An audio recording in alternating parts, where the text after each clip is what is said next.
of Allen and the Allen Public Library staff for setting up really such a wonderful event. And I also want to say a special thank you to my pastor, Dr. W.L. Stafford Sr., who canceled Wednesday night Bible study so that my church family could come tonight. And I did not expect Dr. Spann to be here, so I'm really honored as a historian and as a human being to have a piece of living history here tonight.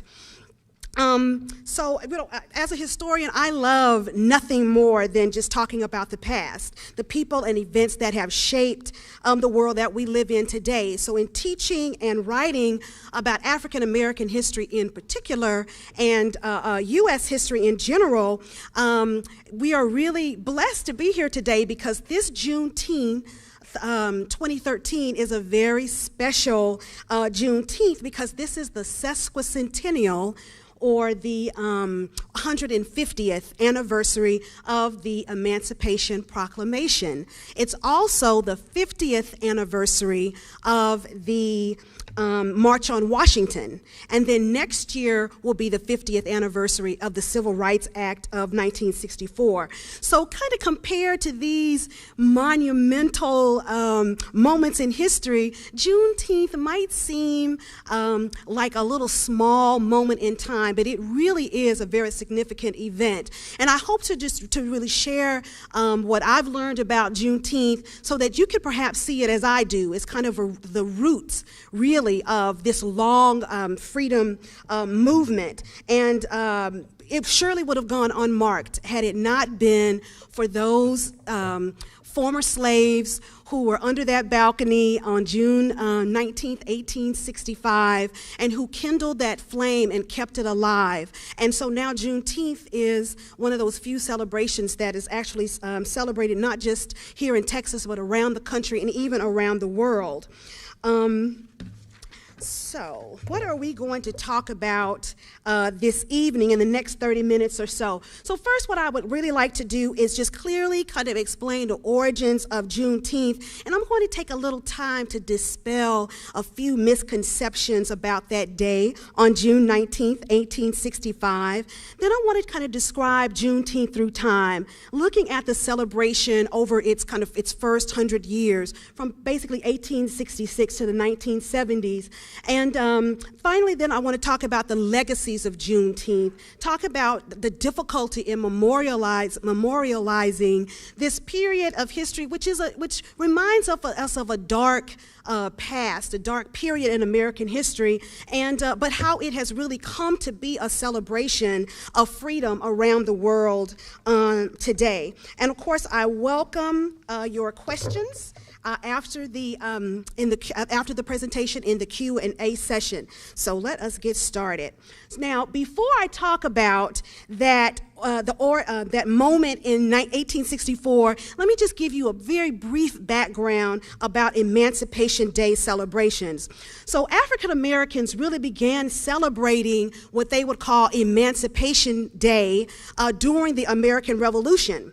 So they did this because they were commemorating the Declaration of Independence and also this promise of liberty for enslaved African Americans in the new United States. But we know that the founding generation really struggled to try to reconcile this rhetoric about freedom with the reality of slavery. But we do know that there were most of the northern states did abolish slavery, and so that tens of thousands of African Americans for generations celebrated Emancipation Day, usually on the 1st of January, but they also sometimes combined them with celebrations on the 4th of July.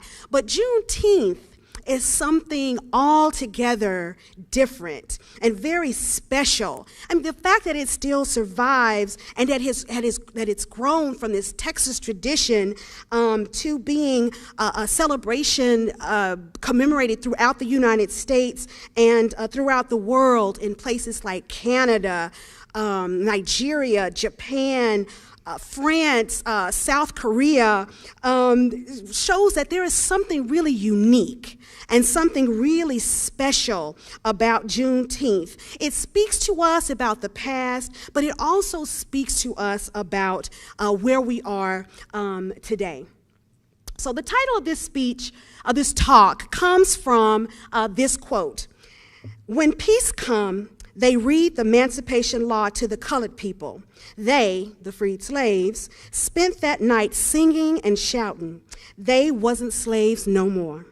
That's former slave Pierce Harper talking in 1937 and recalling what happened in 1865 when the slaves in Texas learned that they had been freed, emancipated 2.5 years earlier by Lincoln's Emancipation Proclamation. So certainly the singing and the shouting and the celebrating of those slaves happened quite late. So in spite of Robert E. Lee's surrender in April of 1865 at the Appomattox Courthouse, the end of the Civil War did not immediately come to Texas. I mean, it was June 2nd, 1865, before the Confederate General Edmund Kirby Smith finally surrendered to Union forces in Galveston. So slaveholders in Texas really refused to acknowledge that the war was over, and they refused to give up their slaves. Now, holding on to such a fantasy, I know you're probably thinking, how could they continue to do this? But it really wasn't as hard as you would think. That's because Texas was really kind of insulated during the Civil War because of the Confederate blockade. There weren't that many battles that happened in Texas. This is a picture of the battle of the port of Galveston Harbor that happened in 1862. So the Texas was really shielded from the brunt of the Civil War. In fact, slaveholders, especially those in Mississippi and Louisiana, would bring their slaves to Texas to hide them from the oncoming Union lines. So at the end of the Civil War, there were untold, thousands, maybe tens of thousands of slaves that were added to the 180,000 slaves that were already living here in Texas. So Union Brigadier General Gordon Granger, and that's his picture there at the bottom, arrived with about 1,800 Union troops at Galveston in mid-July. Don't really know the exact date. But on June 19th, Granger made news of freedom official. He stepped onto the balcony of Ashton Villa, which was the former headquarters of the Army of the Confederate States of America, and he read General Orders Number 3. And this order informed the slaves that the war was over and that they had been freed by Lincoln with the Emancipation Proclamation 2.5 years earlier. Now, the reactions of these newly emancipated slaves was mixed. I mean, you had some people who stood in utter disbelief. People shouted prayers to God, but most sang and danced right there in the streets. And I do hope that someone asks me a little bit more about the general orders in the question and answer section. Now, right here, I'm going to do a little historical housekeeping. So I want to take a moment really to correct some misconceptions about emancipation. Now, it is true that Texas slaveholders and Confederates had suppressed news of the Emancipation Proclamation that went into effect in 1863. But the truth is really that the Emancipation Proclamation really didn't free that many slaves. It didn't free the vast majority of slaves. First of all, it didn't even apply to the border states, the slaves in the border states that stayed loyal to the Union. And then, of course, the USA could no more dictate, what the Confederate States of America did with its citizens than Jefferson Davis could command Lincoln to leave the, quote, peaceful and contented slaves alone, lest he incite them to a general assassination of their masters, end quote. But more important than all that, the slaves did not wait around for a proclamation or a piece of paper to say that they were free. Between 500,000 to 800,000 of the 3.5 million slaves, they ran away during the Civil War. They freed themselves. They did not need a piece of paper or someone coming to tell them what many African Americans had come to know, that this war was a war of freedom and emancipation, that it was about slavery. Now, these runaways, they ran to the north, but many of them ran to the Union lines right there in the South's backyard. And many of them set up camps, and they started free communities. And this is a picture of one of those, what they call contraband, or one of those communities, and you'll notice the black Union soldiers there. And those who didn't run were already shifting, the power dynamics on the plantations and the farms throughout the South, including Texas. So therefore, Africans were already forging these new visions of freedom and citizenship long before General Gordon stepped onto the balcony of Ashton Villa. Now, I don't want to leave you with the impression that Juneteenth is not important. It is, because with that announcement, it was only then that Texans were forced to finally acknowledge that African American men, women, and children were now free and that they were no longer property. And the word spread quickly. Some people stayed put, others left immediately. They wanted to get away from their masters. Many wanted to find family members who had been sold away. Some people went north. Some people even left the country. Some came back, and of course, some never returned. So June 19th became Afro-Texans' new Emancipation Day, or Jubilee Day, as it was often called. Now, the first Jubilee Day celebrations took place, of course, right under that Ashton Villa balcony. The first official celebrations began in 1866, and from the very beginning, the Black church, which was the most important independent institution in the African American community, was really central to those celebrations. The celebrations featured parties, they had food, there were sporting events, they would have horse races, foot races, they'd play baseball games, people sang spirituals. Go Down Moses and Many Thousands Gone was very popular. And in the 1860s at Peyton Colony, which was a freedom colony in Blanco County, the Baptist church there held a special Juneteenth service, and then the children marched in a circle from the church to the school, to the cemetery, and then back to the church, in kind of a symbolic reuniting of the free living with the deceased and unfree ancestors. So this was a walk, in freedom. They even had fireworks. So they created these by cutting holes in trees, and they filled them with gunpowder and set them on fire. So by 1870, in Texas, there were nearly 50 freedom colonies, or these settlements of emancipated African Americans, and there were hundreds of them, but 50 of them were located near Comanche Crossing in Limestone County, and that top picture, of course, is a picture of Comanche Crossing. And the largest and most popular Juneteenth celebrations occurred right there. So African Americans also celebrated in communities in Texas cities, in Austin and Houston especially, were very popular. They even purchased land, creating these emancipation parks to hold their Jubilee Day celebrations. And here, of course, are some pictures of those early celebrations.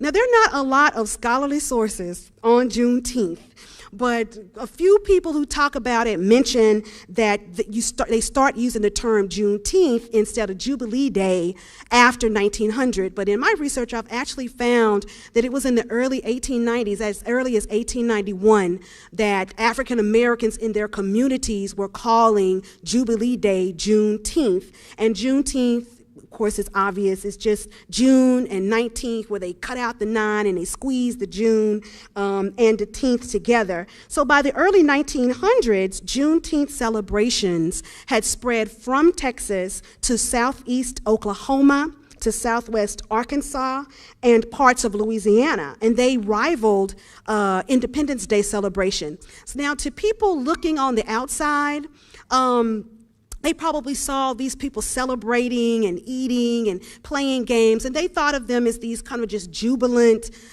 celebrations that took place on one day a year. But during these celebrations, especially in the 1860s, 1870s, and 1880s, blacks were talking about their political rights. They even had politicians, people running for the local governments and state governments, come to the Juneteenth celebrations and picnics and stump to try to convince to get the African American vote. They encouraged the blacks in attendance to register to vote, because freedom included the right to vote, and that right was slowly being taken away during the last decades of the 1800s, and of course it was pretty much completely compromised by the early 1900s. Now, Juneteenth can really teach us not just about the past, but it's also important in our more recent history, society, and politics and culture. So if we just look at it inside American history, instead of something that happens parallel to or outside of U.S. history, then we get a deeper meaning out of what some would consider a hidden history. For example, in the late 19-teens to the 1930s, those large-scale, community-wide Juneteenth celebrations actually became less frequent. So people continue to celebrate, in their homes and in their churches and in their communities, but those really big county-wide celebrations like the ones at Comanche Crossing really became almost non-existent, and so I had to ask myself, well, why is that? So I thought, about looking at the period, what was going on in America at the time. So by World War I, the late 19-teens, segregation laws firmly in place. There was this tide of nativism that was engulfing the country. And so for anyone who doesn't quite remember what nativism means, that means there was this rejection of outsiders, this fear of foreigners. And so I think that, combining segregation, racial discrimination with this xenophobia and nativism led many whites and even many blacks, African Americans, to see Juneteenth as un-American. Un-American because it focused on this dark period in American history, precisely at the time that the United States was trying to show itself as this global power, on the world stage. And so, ironically, therefore, Juneteenth was considered unpatriotic, that celebrating it showed that you were disloyal to the United States. And that time, not only did it commemorate this really dark period, but those were also some dark days at that time, because this was during the Red Summer, which was a wave of deadly lynchings and race riots that occurred in the United States from 1919 to 1921. But, Juneteenth is a spirit of freedom, and it refuses to just die. So there's this renaissance that comes in Juneteenth that occurs shortly before the United States goes to World War II. And the really important catalyst for this renaissance happens right up 75 in Dallas, Texas.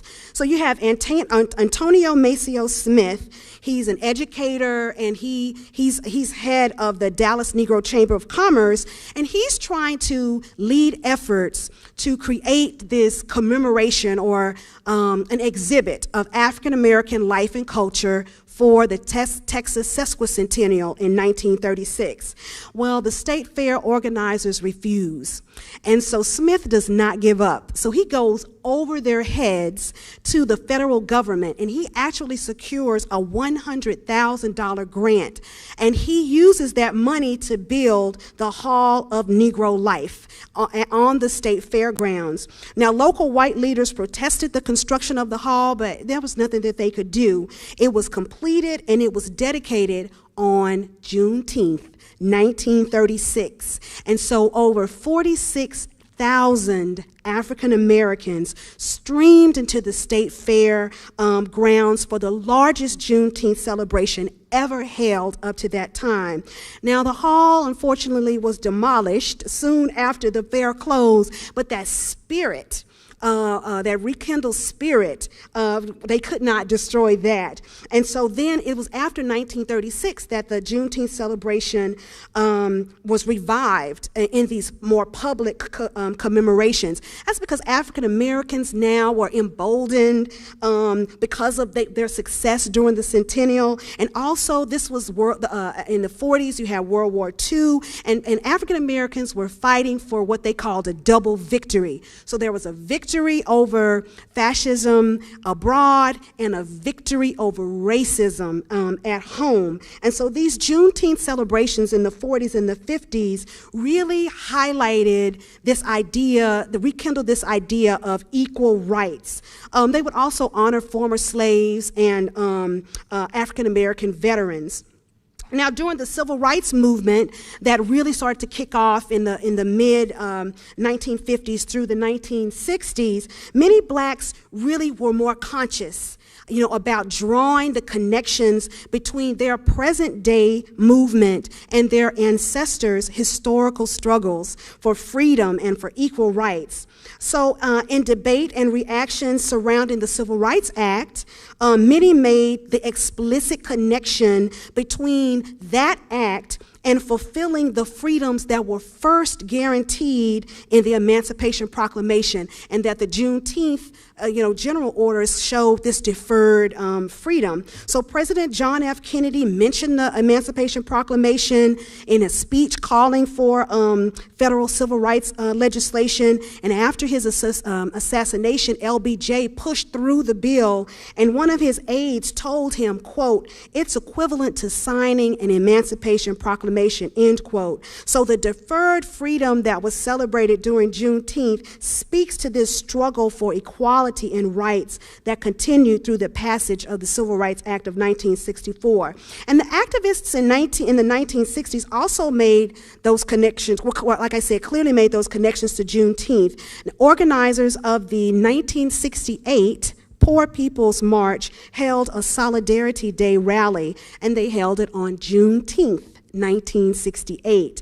And African Americans attended from all over the country, and so after they returned home, they either revived or they initiated Juneteenth celebrations in their hometowns around the United States. Now, as the civil rights movement gave way to Black Power, celebrations in the 1970s focused more and more on Black pride and African and cultural heritage. So Houston was among the first of Texas cities to rekindle more of these large-scale celebrations with an annual blues festival that they held in Herman Park starting in 1973. So I don't know if anyone's ever gone to one of those. And of course, by the 1980s, states throughout the country held these major Juneteenth celebrations. They included music, art, and expressions of African American heritage. And I had to really put this picture, which is a more modern picture of the Gullah Geechee Low Country celebrations, because I spent a week last summer in Savannah, and actually on some of the islands, the Gullah Islands, and they have just such a unique way of celebrating that Gullah African American heritage and combining it with Juneteenth, even in Georgia. So I just wanted to mention that special. So now we're going to just kind of close up as we talk about memorializing Juneteenth. How is it that we remember or give honor to what we don't feel comfortable remembering sometimes? So what happens is in 1979, Representative Al Edwards, he's a Democrat. He lives in Houston, and he introduces House Bill 1016. And this bill is an effort to make Juneteenth a state holiday. And so there's a coalition of African American, Latino, and Anglo legislators who work together to support the bill and to make Juneteenth, and it succeeds, and it becomes the first official state emancipation holiday. The legislature signed the bill into law on June 7th, 1979, a week before Juneteenth. So Edwards then pushes for a Juneteenth memorial, and there was a 5-statue memorial that was completed in 1999. However, due to some, political wrangling, there were some fundraising difficulties. There were some controversies about the historical accuracy of the monument and the fact that one of the statues bore a striking resemblance to Representative Edwards. It was not until 2005 that one statue of the memorial was installed near Ashton Villa in Galveston, Texas. And that is the statue in the middle, and that's the preacher. And that's the one that looks just like Representative Edwards. And unfortunately, in 2011, the Texas legislature voted to end any appropriations or consideration of the Juneteenth Memorial Project and decided to instead to install a kind of a new monument, an Afro-Texas monument in Austin that would be similar to the proposed Tejano monument. So today, people of all races and ethnicities and nationalities in the United States, and the Caribbean, and Europe, and Africa, and all over the world celebrate Juneteenth. And the fact that Juneteenth has really endured as a national and an international celebration for over 150 years, shows that it is one of those small, historical moments, but it's really a significant time in U.S. history. So we should not see Juneteenth as the commemoration of this old day in the past when the slaves gathered in Galveston in 1865, because it has really come to mean different things to different generations. So Juneteenth tells many different refrains of the struggle for freedom, the struggle for African Americans, to immigrants, to activists, even today who are fighting for social change. So those celebrations that have taken place, especially since the 1930s and rekindled and changed in the 1970s, yes, they forced Americans to really deal with this gap between the promises of freedom and democracy and the realities of racism and discrimination. But it has also, I think, shown and borne out the fact that America, United States, is really the beacon of freedom and democracy. And I would think that those ancestors who kept that flame alive through all these years would be very proud to know that the freedom that was deferred to them today, that we, of course, can enjoy it today. So I really thank you and appreciate your listening. Thank you very much.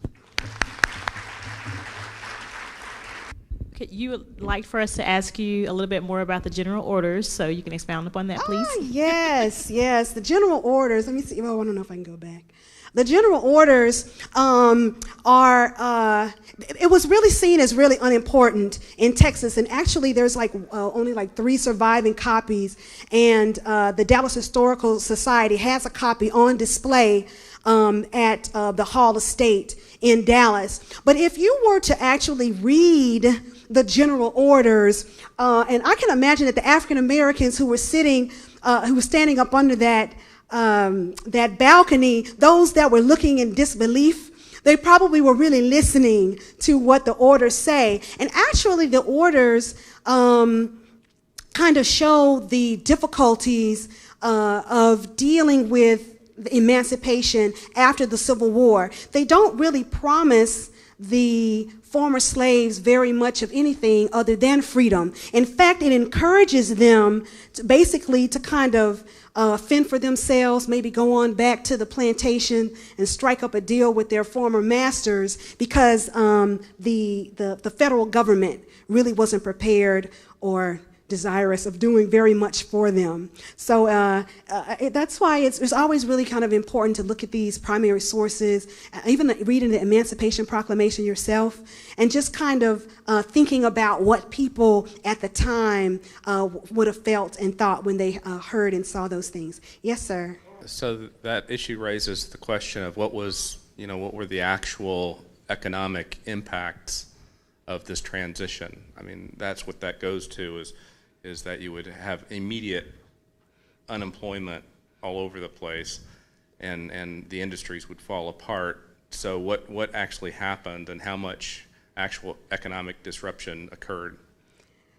Oh, the Civil War was the ultimate economic disruption. So it wasn't just that the agricultural industry was disrupted, but really the cotton, for example, was the #1 export in the United States, and then behind that were these slave-produced foodstuffs. So it was in the interest of not just the Southerners, but even of the federal government to get African Americans, get Southerners back to growing the crops that they needed to rebuild the United States after the war. And that's also why that period of Reconstruction had this promise of freedom, but the reality is that it ended up kind of returning blacks to a state of quasi-slavery. So the impact was devastating for African Americans, especially those who kind of believed that this was freedom come, peace when peace would come. But it also but it's not something that I don't think that we should turn away from, because it is here this long struggle for freedom where we get not just African Americans trying to activate the promises of freedom, but also the United States growing into the role of freedom and democracy that it promised. It has been promising its citizens to become that beacon, to become the place that African Americans, basically hoped that it would be at the end of the Civil War. So that's why I don't think that we should shy away from talking about slavery or the Civil War, that we actually should embrace it. I love the food in the South and all the things of the South, but was there anything really characteristically different about how they celebrated in the North and the South? We know the food in the North wasn't as good, but... Are you talking about with Emancipation Day celebrations, or just as it spread?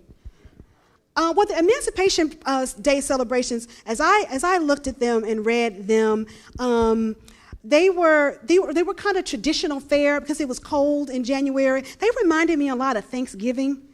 That people would kind of sit around the table, kind of dressed up, and enjoy, the holiday and commemorate Emancipation Day. But I think of what's wonderful about Southern foodways and African American, foodways in general, is that they just have filtered through the entire country. And so today, you have just this wonderful celebration of kind of traditional Southern food, but then especially if you go to like the Low Country, you also have the Gullah foods, which tend to be seafood, and it's very different, how they celebrate and commemorate the around the country. But barbecue and watermelon and red soda and water, it's kind of standard. Thank you so much for your interesting presentation. Can you tell us more about Comanche Crossing? Where is it, and why was it a popular place for Juneteenth early celebrations? Now, regarding why Comanche Crossing is so important, I think that it was really important because it was it's in Blanco County. I'm horrible with directions, so I couldn't tell you exactly where I don't know if it's Central Texas or East Texas, but it's Blanco County, Blanco.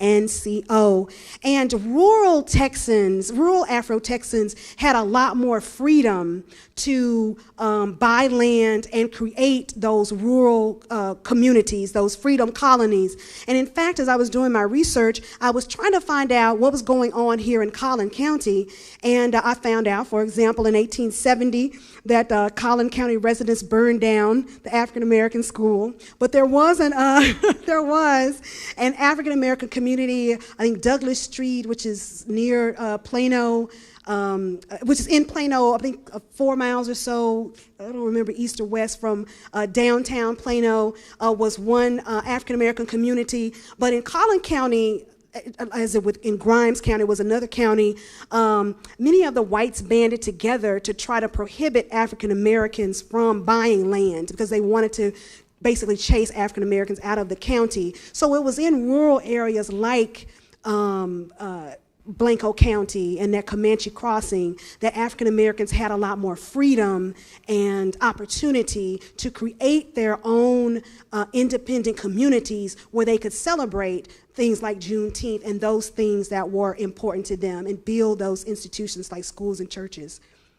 Just to speak to the gentleman who asked about the food in the North, I am from the North, and we celebrated Emancipation Day, but we celebrated on August the 1st. Everybody was going down to the river with the churches and civic organizations because Newport, Rhode Island was, as you know, a slave trading place, and so there were many, many slaves in that area. Yeah, and actually the Emancipation Day was celebrated on different days because different states in the North emancipated their slaves at different times, and there was gradual emancipation. I don't want anybody to imagine that they just let the African Americans free them. But Rhode Island is also really important in my own study because that's kind of where one of the earliest African mutual aid societies was founded in Rhode Island.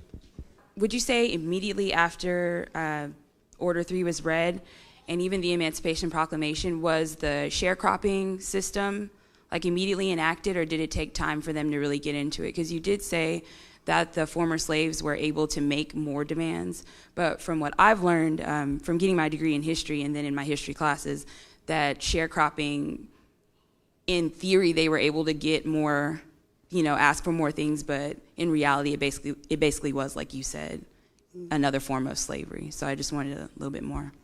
Well, and looking at sharecropping, it's in sharecropping actually that you really get that sense of that door closing because African Americans were able to, sharecropping was this kind of compromise in trying to deal with the fact that now you're dealing with free labor.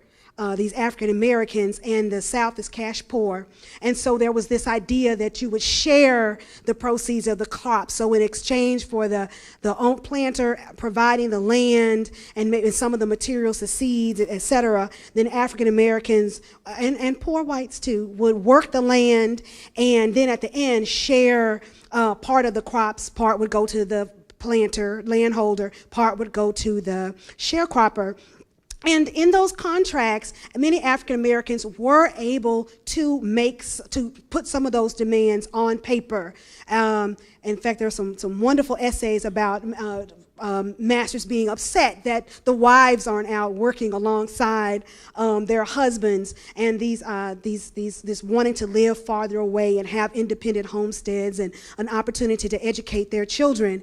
But it was the Freedmen's Bureau that really helped to enforce some of the provisions in those contracts. And so once Reconstruction was over and the federal government left, and so then the Freedmen's Bureau left, African Americans lost that leverage that they had. And so they were then the planter then was able to more fully exploit them. And that's also when you have the passage of vagrancy laws, and there's the convict lease system, et cetera. There's this new book out that's the new Jim Crow, talking about the kind of the convict lease system that emerged out of sharecropping, and even today when they're talking about the prison industrial complex as a kind of new sharecropping arrangement with African Americans. and people of color, not just African Americans. You were talking about when there was a Hall African American History that was built in the Texas State Fair. Yes, the Hall of Negro Life. Yes. I was under the impression that in the 1970s, I believe it was the 70s, there was a protest so that African Americans could actually attend, other than one day every year, attend the Texas State Fair. So when were African Americans allowed to go to Texas State Fair, and when were they excluded to where it was only one day? They always had a colored day at the State Fair. Sometimes it was, well, but at first it was called Colored Day because Booker T. Washington spoke at Colored Day in 1900. And so African Americans always attended the State Fair on a segregated day. And they always struggled, to kind of open up the fair. And actually, when people talk about but the Hall of Negro Life was a beautiful hall. I mean, it had these murals that depicted African American life from slavery up to the 1930s, and especially in Texas, created by Harlem Renaissance, painters and sculptures, and it was a beautiful hall. It's just so unfortunate that it was destroyed, especially when I see how beautiful the Hall of State is. So it was so many people. Actually, I have so many different projects, but I am working on this project on the Dallas Negro Housewives League and the invisible civil rights movement in Dallas, because a lot of people don't think there was really a civil rights movement in Dallas because we didn't have any major marches like in Selma, akin to Selma, but there was a really vibrant movement in Dallas, especially in Fort Worth too, and the desegregating the state fair was one of the really important arenas that African Americans, one of the signs of segregation that they wanted to tear down. So that was a really important part of the civil rights movement in Dallas.